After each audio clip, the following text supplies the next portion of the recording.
Hola, muy buenos días. Lizardo, muy buenos días. Estimados amigos, buenos días. Espero que me escuchen bien. Mi nombre es Miguel Pinto Valdivia, soy médico endocrinólogo y actualmente me desempeño como presidente de la Asociación de Diabetes del Perú. Quiero darles la bienvenida a una nueva actividad científica de nuestra asociación, la Asociación de Diabetes del Perú. En el mes de la diabetes, celebrando los 100 años del descubrimiento de la insulina, queremos terminar nuestras actividades de este año con un curso acerca de la actualización en el manejo de la diabetes tipo 2, rompiendo la inercia clínica. En primer lugar, quiero agradecer que Lizardo haya aceptado nuestra invitación y darle la bienvenida para que en los siguientes 30 minutos nos comparta la última información acerca de las guías de manejo de la diabetes tipo 2. Lizardo es médico endocrinólogo y actualmente se desempeña como endocrinólogo en la Clínica San Felipe. Lizardo, nuevamente gracias por aceptar la invitación, gracias por apoyar las actividades de la DIPER, ya sabes, esta es tu casa, y bienvenido. Adelante con tu presentación. Gracias, Miguel. Muchas gracias a Edith por la invitación. Voy a comenzar compartiendo mi pantalla. Me van a avisar, por favor, si lo llegan a ver. Estamos viendo, Lizardo, tu primera lámina, guías de manejo de la diabetes mellitus tipo 2. Sí, sí se ve con claridad, ¿no? ¿Sí se ve bien? Se ve muy bien. Gracias, Lizardo. Bienvenido. Bueno, perfecto. Bueno, gracias, como decía Edith, por la invitación. Gracias, Miguel, por la presentación.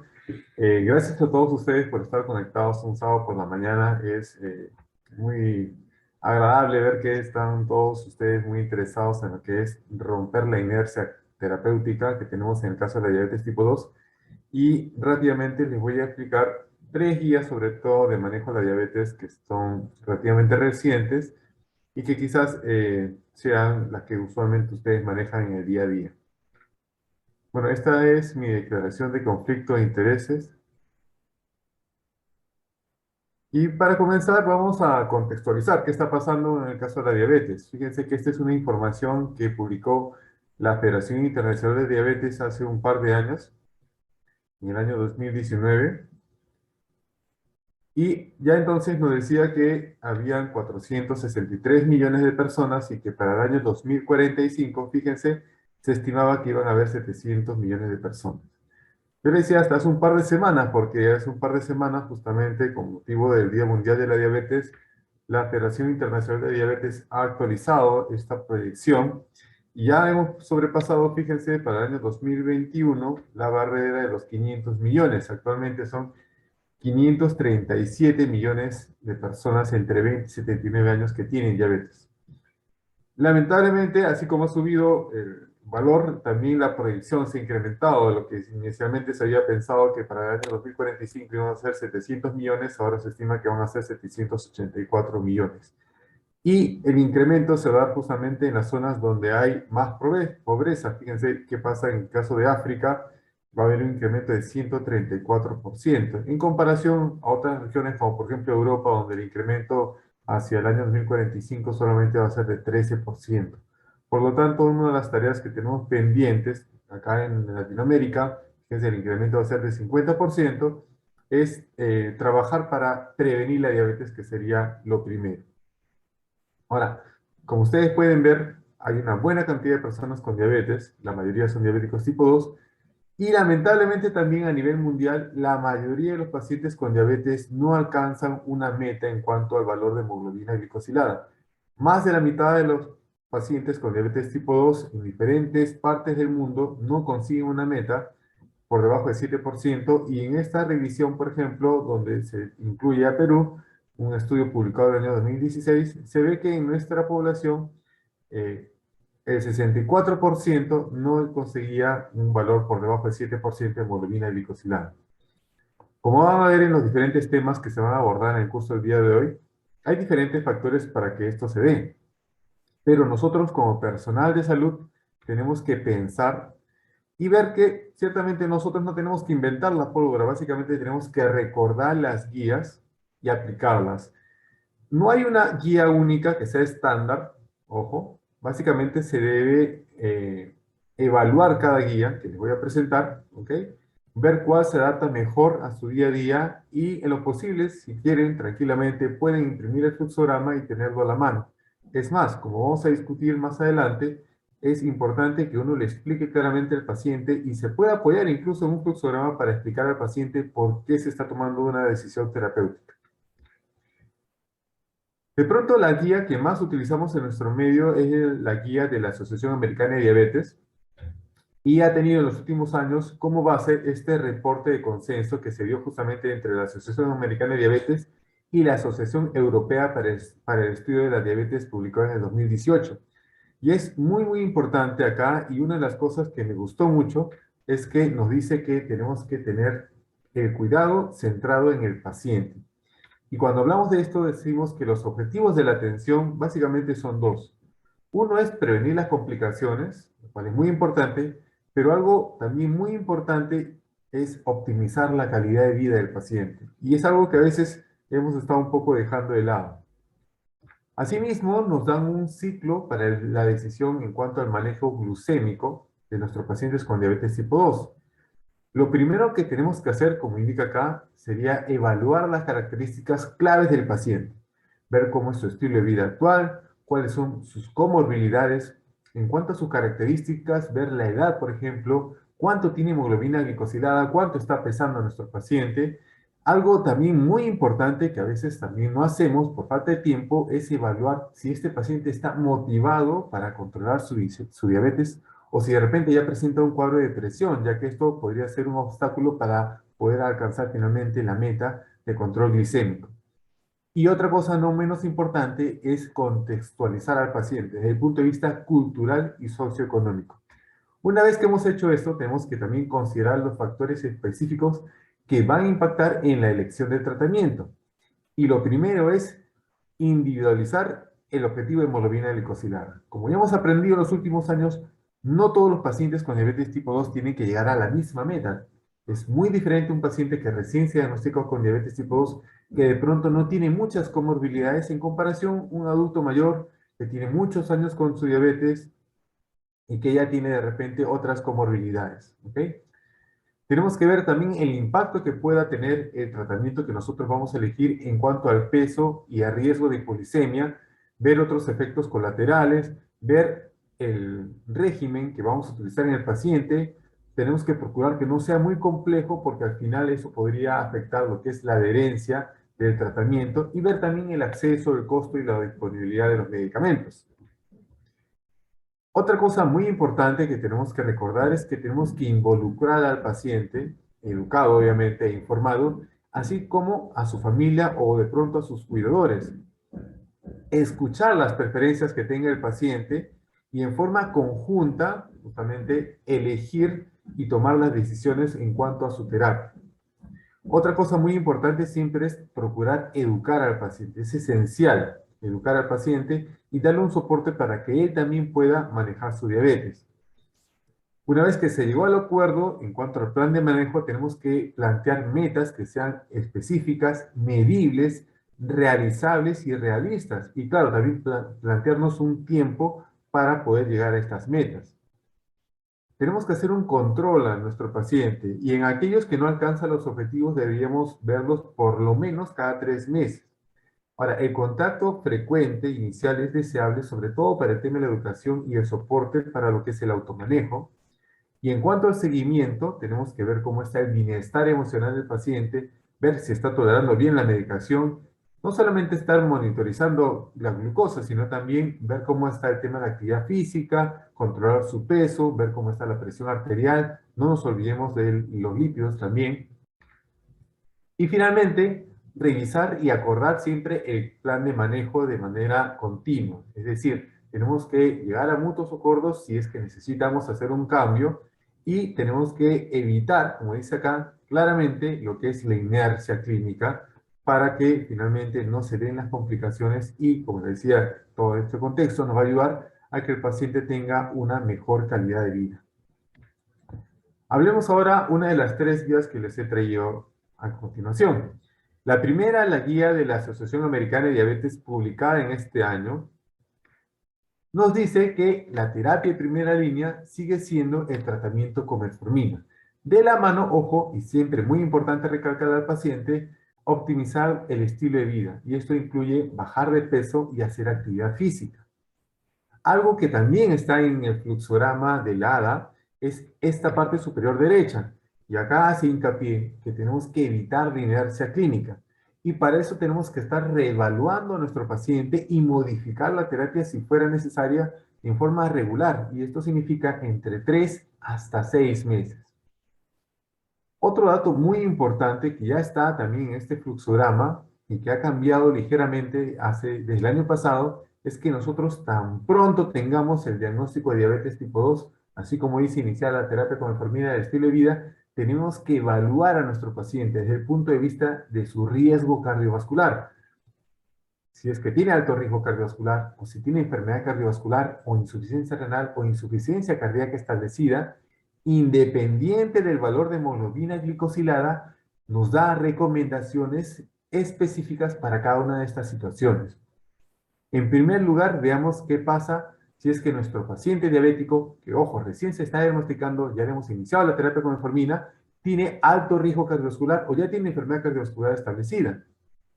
La recomendación es que además de la metformina, nuestro paciente se beneficiaría si es que añadimos un análogo de GLP-1, ojo, comprobado beneficio desde el punto de vista cardiovascular, o de pronto un inhibidor de SGLT2, también comprobado beneficio desde el punto de vista cardiovascular. Ahora, si no se llegara a la meta que hemos individualizado en este paciente, la idea podría ser, por ejemplo, combinar los dos tratamientos, es decir, utilizar un análogo de GLP-1 con un inhibidor de SGLT2.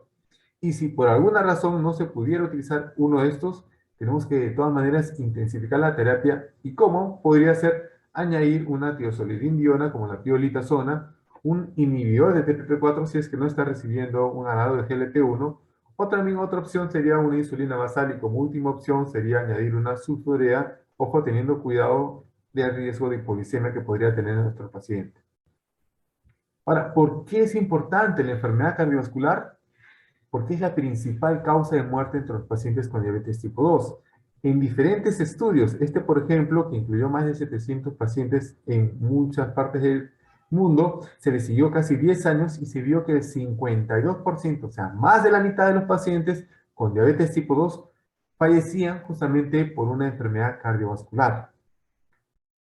¿Y cuál es la evidencia que apoya justamente la recomendación de utilizar estas familias de fármacos en estos pacientes con diabetes que tienen alto riesgo cardiovascular? Es justamente lo que está acá. Esta publicación reciente de octubre de este año es un metaanálisis que evaluó los estudios de seguridad cardiovascular con análogo de GLP-1 y acá vamos a ver qué pasa sobre el compuesto de eventos cardiovasculares adversos mayores, el llamado MACE de 3 puntos, que está formado con infarto de miocardio, accidente cerebrovascular o muerte de origen cardiovascular. Fíjense que en todos estos estudios con análogo de GLP-1, algunos justamente llegaron a conseguir significancia estadística en forma individual, y estos son los que están resaltados. Pero en global, el metaanálisis nos dice que esta familia conseguiría una reducción de 14% de reducción de, como digo, eventos cardiovasculares adversos mayores, el MACE, en forma estadísticamente significativa. En el caso de los inhibidores de SGLT2, también sobre el MACE de 3 puntos, este metaanálisis ve que hay algunos estudios que consiguieron significancia estadística para la reducción de estos eventos, y en global también nos habla de una reducción de 10% en forma estadísticamente significativa. Ahora, si nuestro paciente tiene insuficiencia cardíaca, la recomendación es utilizar un inhibidor de cotransportador sodio de glucosa. ¿Por qué es importante la insuficiencia cardíaca entre nuestros pacientes con diabetes tipo 2? Porque los diabéticos tienen 2 a 3 veces mayor riesgo de desarrollar insuficiencia cardíaca y la diabetes, ojo, genera entre el 60 al 80% mayor probabilidad de muerte de origen cardiovascular y muerte también por todas las causas en personas que ya tienen la insuficiencia cardíaca establecida. Ahora, si lo vemos al revés, vamos a ver que en el caso de los diabéticos, el presentar insuficiencia cardíaca va a reducir drásticamente la sobrevida a lo largo de los años. De nuevo, ¿cuál es la evidencia que soporta el uso de inhibidores de SGLT2 cuando un paciente diabético tiene insuficiencia cardíaca? Pues en estos estudios, como ustedes pueden ver, se consigue una reducción en todos los casos de las hospitalizaciones por insuficiencia cardíaca. Y en global, el metaanálisis nos dice que hay una reducción de un 32% en forma estadísticamente significativa. Finalmente, en esta primera parte vamos a ver qué pasa si el diabético tipo 2 tiene la enfermedad renal diabética. Tenemos que ver si nuestro paciente ya tiene albuminuria, la recomendación es utilizar un inhibidor de SGLT2. Pero si por ahí tuviera alguna contraindicación, la otra opción es utilizar un análogo de GLP-1. Y si en caso el paciente no tuviera albuminuria, pero claro, ya tiene una tasa de filtración glomerular disminuida, esto de por sí ya va a aumentar su riesgo cardiovascular y la recomendación es utilizar o un análogo de GLP-1 o un inhibidor de SGLT2, en ambos casos comprobado beneficio desde el punto de vista cardiovascular. De nuevo, ¿qué pasa con los diabéticos? Es que estos pacientes tienen mayor riesgo de enfermedad renal. La diabetes, ojo, sigue siendo la razón más común para la progresión a enfermedad renal en estadio terminal que requiere diálisis en muchas partes del mundo. La enfermedad renal diabética, ojo, es un predictor fuerte de mortalidad entre los pacientes con diabetes tipo 2. Y se ha estimado que en el caso de los diabéticos tipo 2, entre un 10 hasta un 40% de ellos van a llegar a padecer de enfermedad renal diabética. Y esto es muy importante porque uno se podría imaginar que este 40% va a terminar haciendo diálisis. Lamentablemente no es así. De los pacientes que ya tienen enfermedad renal diabética, el 90% van a fallecer, ya sea de enfermedad cardiovascular o de otras causas, antes de progresar justamente a un estadio terminal que requiera diálisis. Y la evidencia que está aquí justamente nos dice que en el caso de los inhibidores de SGLT2, sobre lo que es el desenlace renal compuesto, en diferentes estudios, como pueden ustedes apreciar, se consigue una reducción de 38% en forma estadísticamente significativa. Por ese motivo es la primera opción. Pero en el caso de que no se pudiera utilizar, ya sea porque tiene una tasa de filtración glomerular muy disminuida, podemos utilizar un análogo GLP-1. Y acá también este metaanálisis nos dice qué pasa sobre el compuesto renal que incluye la macroalbuminuria. Fíjense, en general, en global, la familia consiguió una reducción de 21% en forma estadísticamente significativa.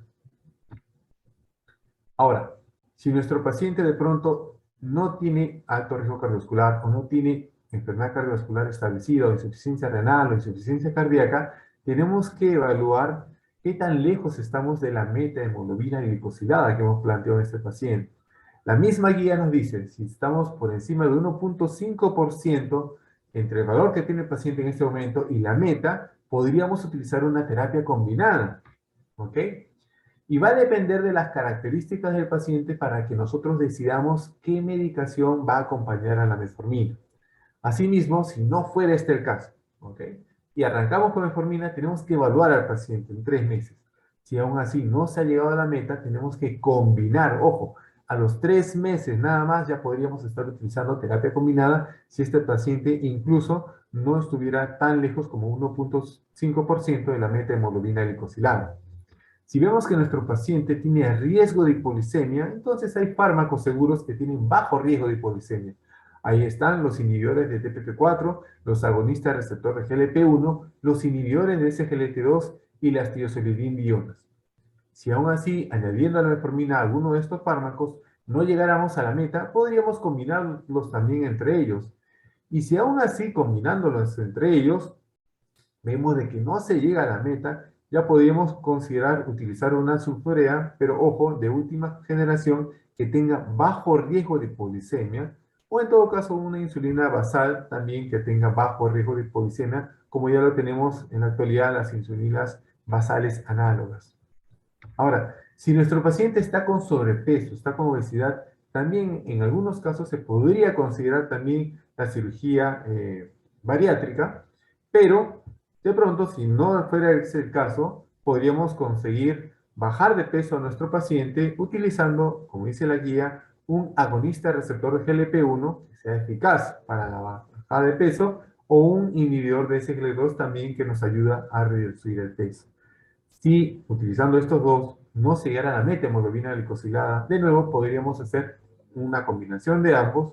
Y si aún así no llegáramos a la meta hemoglobina glicosilada, pues tenemos que ver un fármaco que no suba de peso al paciente. Ahí estarían los inhibidores de PP4 si es que no está utilizando un análogo de GLP-1. O por último, bueno, una sulfurea, una tirosolidina o una insulina basal, que sabemos, ojo, eso sí puede aumentar el peso al paciente, pero tenemos que ahí sí hacerle hincapié en lo importante que es la dieta y la actividad física.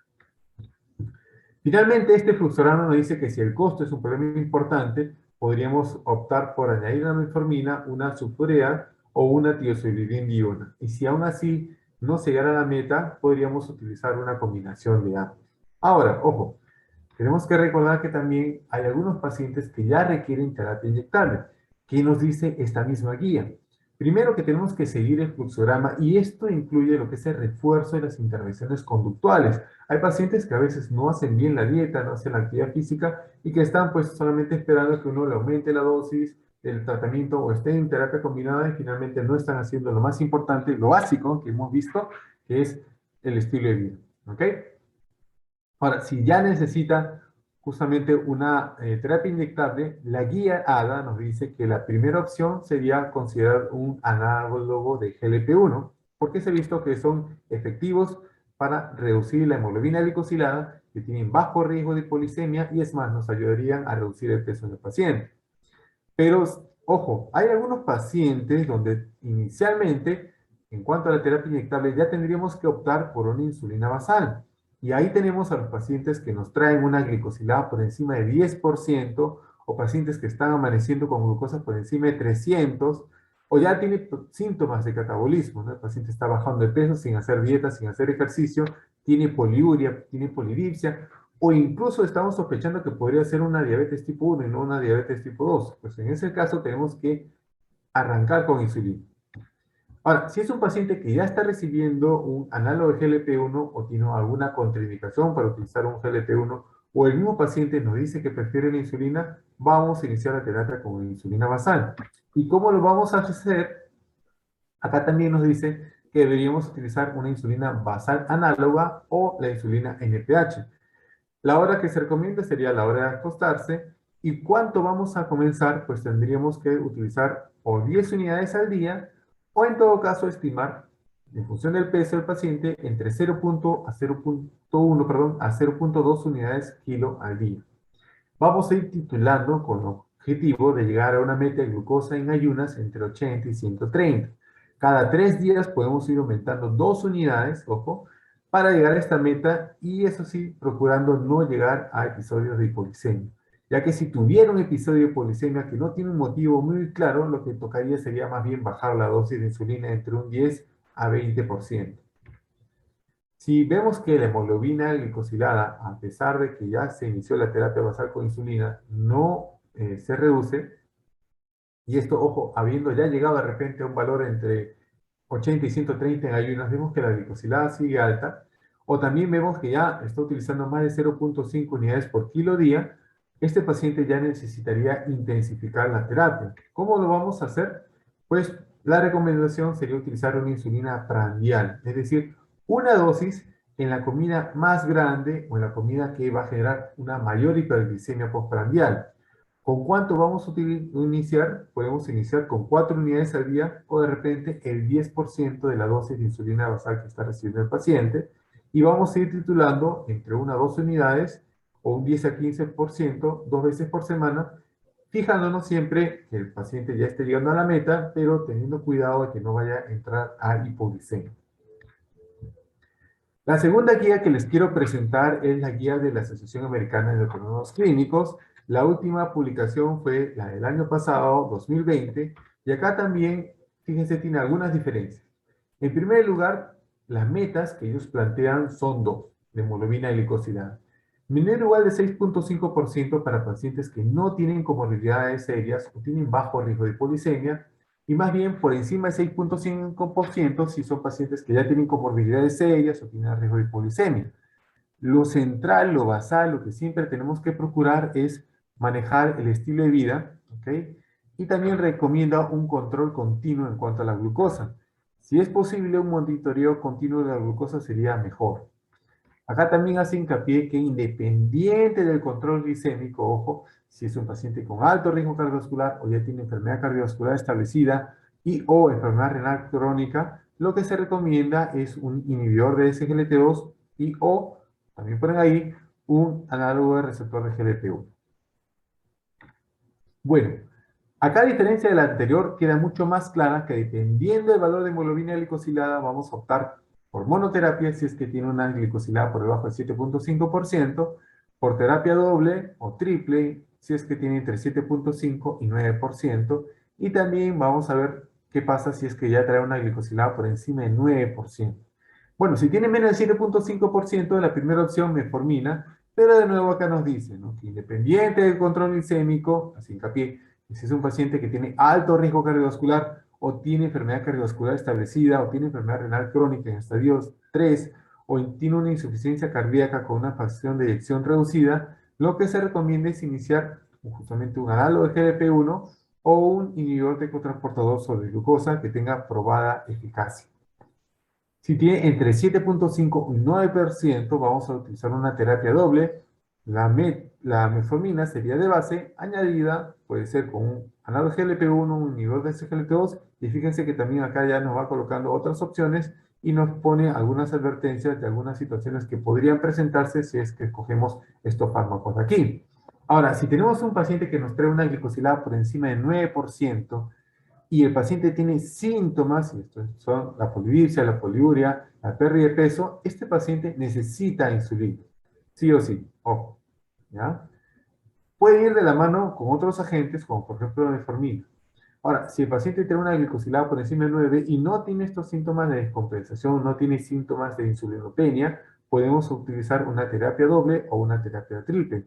Y fíjense también acá que tenemos que hacer una evaluación cada 3 meses para ver si el paciente pasa de monoterapia, de repente si no llega a la meta, a una terapia doble o de una terapia doble a una terapia triple. Y acá ya se está considerando, fíjense, las insulinas basales. Y si no llegara aún así a la meta a los 3 meses posteriores, lo que tendríamos que hacer sería intensificar la terapia con insulina. Finalmente, les voy a presentar la guía de la Asociación Latinoamericana de Diabetes, que se publicó en el año 2019. Esta también tiene un fluxograma muy parecido, pero en lo particular creo que este fluxograma trae justamente detalles que están en el texto de las guías anteriores, pero acá ya están bien explícitos. Por ejemplo, lo que es corregir el exceso de peso, evitar el sedentarismo, y fíjense acá, hace hincapié en evitar el tabaquismo. También nos dice que tenemos que considerar drogas antiobesidad si tiene un paciente un IMC mayor o igual de 35, o si es candidato a remisión, podríamos programar una cirugía bariátrica o plantearle una dieta de muy cantidad de bajas calorías. Lo primero que tenemos que ver es si el paciente está clínicamente estable. Si está clínicamente estable, nos fijamos en su hemoglobina glicosilada. Si tiene menos de 8%, la terapia de elección sería la metformina como monoterapia y nos recomienda que vayamos titulando gradualmente para que el paciente lo pueda tolerar mejor. Si hay algo de intolerancia, podemos utilizar las fórmulas de liberación prolongada y si es que el paciente ya no lo tolera, incluso la forma de liberación prolongada, entonces ya tenemos que pensar en otro fármaco antidiabético. También nos hace hincapié acá que cada 3 a 6 meses tenemos que intensificar lo que son los cambios en el estilo de vida, modificar también el tratamiento farmacológico si es que no llegamos a la meta de hemoglobina glicosilada, que en este caso es de 7%. Tenemos que, como dice aquí, muy claro, evitar la inercia. Ahora, en cuanto a la meta del tratamiento farmacológico, tenemos que fijarnos en que el paciente consiga un buen control glicémico sin hipoglicemia y sin aumento de peso en la medida de lo posible. También tenemos que ver que la meta debe ser integral, no solamente fijarnos en el control glicémico, también tenemos que ver que el paciente haga actividad física en forma regular, procure tener un IMC por debajo de 25 o una hemoglobina glicosilada por debajo de 7, y si puede llegar a remisión sería excelente. Y hay también que controlar los factores de riesgo cardiorrenales. Ahí están los lípidos, hipertensión arterial, el tabaquismo, que ya se mencionó, y la albuminuria. Ahora, si nuestro paciente tiene una glicosilada mayor o igual de 8%, o si a pesar de iniciar el tratamiento con metformina ya a los 3 meses tiene una glicosilada mayor o igual de 7%, lo que tenemos que utilizar es una terapia doble. Fíjense que también acá, dependiendo de las características, las comorbilidades del paciente, vamos a utilizar un inhibidor de SGLT2, un inhibidor de TP4, un agonista del receptor de GLP-1 o también una sulforida de segunda generación. Y así hincapié, como decía, de acuerdo a las características del paciente, podríamos optar por uno o por otro. En el caso de las sulforeas, también nos dice que tenemos que tener cuidado de que el paciente no vaya a ser hipoglicémico.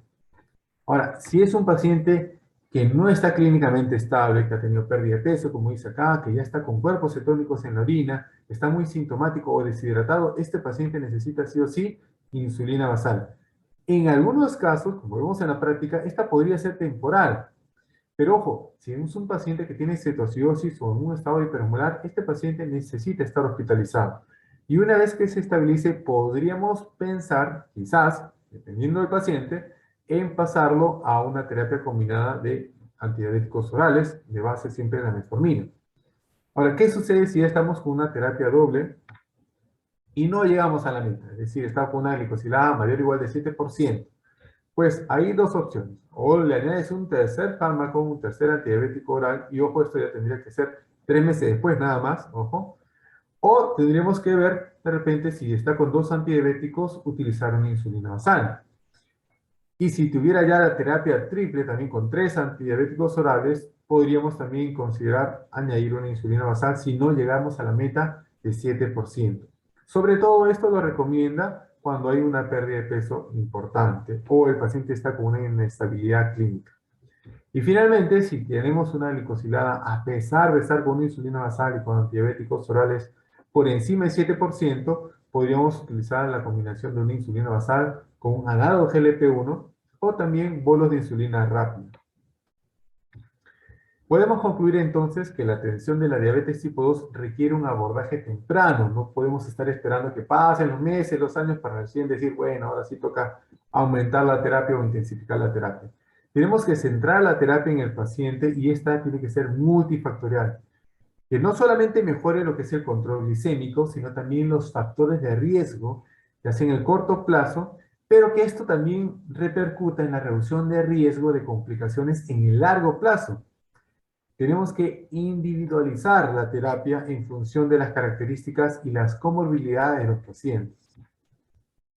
Otra cosa que no debemos olvidar es que la enfermedad cardiovascular es la principal causa de mortalidad en la población con diabetes tipo 2. Y ojo, en las guías está, tan pronto se haga el diagnóstico de diabetes tipo 2, debemos evaluar la presencia de alto riesgo cardiovascular o enfermedad cardiovascular renal o insuficiencia cardíaca establecida, ya que de acuerdo a la evidencia se beneficiarían, ya sea con un análogo de GLP-1 o un inhibidor de SGLT2, según sea el caso, esto en forma independiente del valor de hemoglobina glicosilada que tenga nuestro paciente. Muchas gracias por su atención.